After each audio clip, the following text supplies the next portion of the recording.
প্রিয় মুক্তিকামী ছাত্র জনতা, আমরা দেখতে পাচ্ছি যে আমাদের এই অভ্যুত্থান এবং বিপ্লবের পরেই দেশে অরাজকতা নাশকতা করছে ফ্যাসিস্ট এবং তাদের দোসররা। আমরা দেখতে পাচ্ছি যে বিভিন্ন জায়গায় এখন গোলাগুলি চলছে, মন্দিরে হামলা হচ্ছে এবং নাশকতা ও লুটপাট করছে। আমরা মনে করি আমাদের যে ছাত্র নাগরিকদের অভ্যুত্থান তাকে নস্যাৎ করার জন্যই পরিকল্পিতভাবে এই ধরনের ঘটানো হচ্ছে। আমরা মুক্তিকামী ছাত্র জনতাকে সজাগ এবং সতর্ক থাকতে আহ্বান জানাচ্ছি এবং আমাদের যে অন্তর্বর্তীকালীন সরকার, আমরা সেই সরকারের যে প্রস্তাবনা 24 ঘন্টার সময় নিয়েছিলাম, জরুরি পরিস্থিতি মোতাবেক আমরা এখনই তার একটি রূপরেখা ঘোষণা করছি।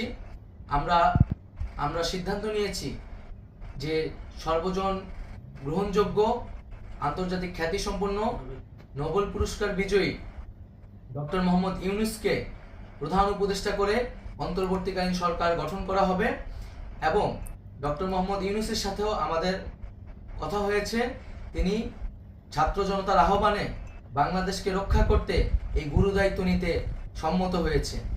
আমরা সকালের মধ্যেই আমরা এই সরকার গঠনের প্রক্রিয়া দেখতে চাই। রাষ্ট্রপতির কাছে আহ্বান থাকবে যে দ্রুত সময়ের মধ্যে ডক্টর মোহাম্মদ ইউনূসকে প্রধান উপদেষ্টা করে অন্তর্বর্তীকালীন সরকার গঠন করা হোক এবং এই অন্তর্বর্তীকালীন সরকারের বাকি সদস্যদের নামও আমরা সকালের মধ্যে ঘোষণা করব। প্রিয় বন্ধুগণ, দেশে যে অরাজকতা চলছে, মানুষের জীবনের নিরাপত্তাহীনতা চলছে, সেজন্য আমরা রাষ্ট্রপতির কাছে আহ্বান জানাচ্ছি দেশে আইন শৃঙ্খলা পরিবেশ ফিরিয়ে আনার জন্য দ্রুত সময়ের মধ্যে কার্যকর ব্যবস্থা নিতে হবে এবং আইন শৃঙ্খলা বাহিনীকে সহযোগিতা করার জন্য মুক্তিকামী ছাত্র জনতাও রাজপথে থাকবে এবং অন্তর্বর্তীকালীন সরকার গঠন না হওয়া পর্যন্ত মুক্তিকামী ছাত্র জনতাকে রাজপথে থেকে তাদের যে অভ্যুত্থান, সেই অভ্যুত্থানকে রক্ষা করতে হবে। প্রিয় বন্ধুগণ, আমরা রক্ত দিয়েছি, শহীদ হয়েছি।